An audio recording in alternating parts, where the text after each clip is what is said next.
Now for something a little bit different, a retro review. Let's get into it.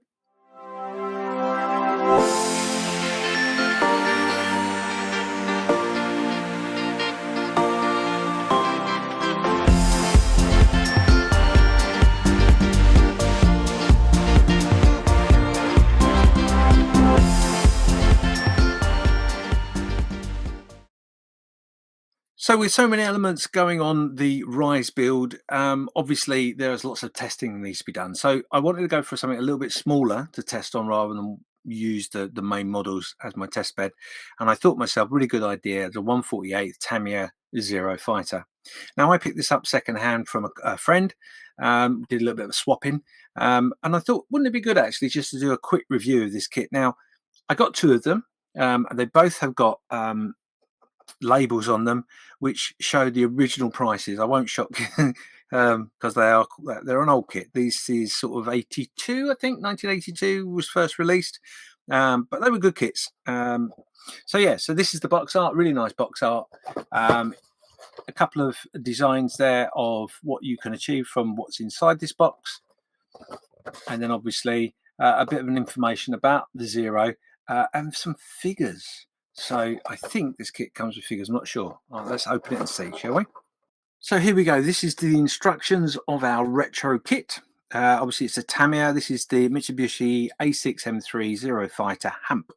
Lots of information there for you about the actual fighter itself, and then you get straight into the instructions. Now, these are obviously old school instructions, the sort that I used to do when I was a kid. And I'm fairly certain, talking to my friend about this particular kit, fairly certain this is one of the ones in which I pulled off the shelf several occasions and thought, oh, I'd like to give that a go, but never did. Or at least don't remember doing it. Anyway, so going to the instructions, nice and easy. The old style Tamiya, just very, very simple. Explains all about the cockpit, how to put the fuselage together, the wings, details about the engine, etc. Popping it all together. Doing your undercarriage up or down, and then yes, as you can tell, it comes with figures. So you've got four 148 figures, which is amazing, so that's pretty cool. And then obviously you've got your drop tank on there. You're talking about cowling on your engine assembly and their canopies and etc. and your pilot. Then you go turn the whole page over, and then obviously you've got your decals explained and your painting instructions, etc. So that actually you can do it in three different ways looking at this, which is quite cool. So yeah, it's a really, really good kit. They retail at the moment around about £18, something like that, I think. Maybe a little bit more, depending on where you get them from. Secondhand, you can pick them up for around about the same sort of money. They fairly keep the money, I think. So yeah, quite a nice little kit if you're interested in a 148th fighter. Now, obviously, I'm not going to open these because they've been sat in a box for a long time, and you can see that the plastic of the bag here is stuck to them. So I'm not overly confident they're going to be brilliant, but it doesn't matter. That's fine. For the purposes of what I need it for, not a problem. But you can pick these up really, really easy in any online store for some aftermarket, or you could even give a go of doing your some of your bits and pieces freehand with your airbrush if you fancy it.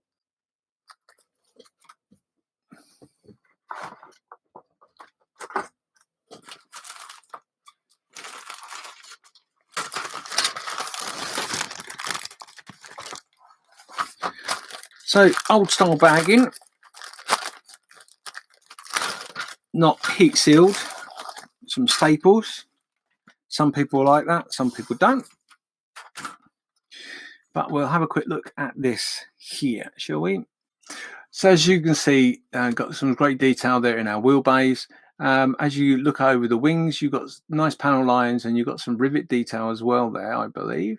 There we go. It's got some nice rivet detail there as well. So, you know, bear in mind, this is 1980s moulding. Can't go wrong, really, can you? Certainly for the purposes of what I want to do. Then we look on our neck sprue. This one has got our some wings, so the top parts of top surfaces of our wings, as you can see. So our main fuselage has got some nice panel lines, etc. on it, and the detail continues as typical Tamiya. We do have a pilot, as you can see. He is not the greatest moulding of a pilot in the world, but you know, usable for the scales, not a problem. And that was sprue B. So in our next sprue, this is where all our figures are. Now look at that. These figures are a lot more than I thought there was. So it's actually 6 figures plus a pilot. So 7 figures in all. That's pretty spectacular, really, for a small kit. So the figures are reasonably well detailed. I'm not sure how they'll paint up, but I would suspect they'll do really well, actually. We've got our seat there, which is nice, nicely molded, etc. Our engine detail. Now, this is a bit I'm a little bit interested in. Is there the details there, but it's basic. It's not. It is a basic kit. So there we go. So that is our engine detail and other bits and pieces. Now, obviously, these bits here are for our figures, so a little stand for them to stand on if you want them separately. And we'll just pop back to our cockpit. Now, this is the cockpit floor, as you can see. Reasonable detail, our cockpit wall and our control panel on there. Now, obviously, we've got some decals which are on our control panel. Other than that, there is no other choices. So, very basic interior. Just have a quick look at our canopy. So, we've got 2 options here. We've got our closed canopy and our open canopy, which is really, really useful because, and they are clear as you can get. You know, bear in mind that they are as old they are, and they've been sat in a bag with another sprue. Almost no scratches, but any scratches that are imperfections, you can polish those out. But really good to see that you've got an option like that. And then lastly is our cowling. Cowling is there. It's a one-piece mold.